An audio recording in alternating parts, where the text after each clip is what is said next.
চীনে human metapneumo virus নামক নতুন এক সংক্রমণের উদ্বেগজনক বৃদ্ধি লক্ষ্য করা যাচ্ছে, যা কোভিড-19 মহামারীর পর বিশ্বে আরেকটি স্বাস্থ্য সংকটের সংখ্যা বাড়িয়ে দিয়েছে। সম্প্রতি দেশটির হাসপাতালগুলোতে রোগীর ভিড় বেড়ে গেছে। এ নিয়ে বিভিন্ন সোশ্যাল মিডিয়া পোস্টে একাধিক ভাইরাসের উপস্থিতি উল্লেখ করা হয়েছে, যেমন HMPV, influenza A, mycoplasma pneumonia এবং কোভিড-19।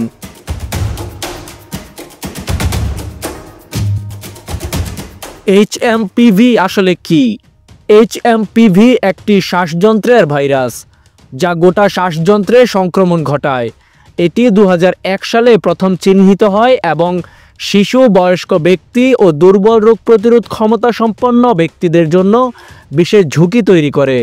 এই ভাইরাসে আক্রান্তদের মধ্যে প্রাথমিকভাবে যে লক্ষণগুলো প্রকাশ পায় তা হলো কাশি, জ্বর, নাক বন্ধ হওয়া, শ্বাসকষ্ট ইত্যাদি। জটিল ক্ষেত্রে এই ভাইরাস ব্রঙ্কাইটিস বা নিউমোনিয়া সৃষ্টি করতে পারে।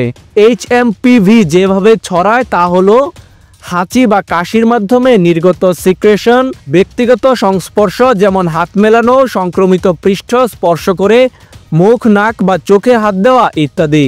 এই ভাইরাসে আক্রান্ত হওয়ার ক্ষেত্রে ঝুঁকিপূর্ণ গ্রুপে রয়েছেন ছোট শিশু, বয়স্ক এবং দুর্বল রোগ প্রতিরোধ সম্পন্ন ব্যক্তিরা। এই রোগের সংক্রমণ থেকে বাঁচতে নিয়মিত হাত ধোয়া, অসুস্থ ব্যক্তিদের থেকে দূরত্ব বজায় রাখা, সংক্রমিত পৃষ্ঠ পরিষ্কার রাখা এবং মুখে হাত দেওয়া থেকে বিরত থাকার কথা জানিয়েছে বিশেষজ্ঞরা।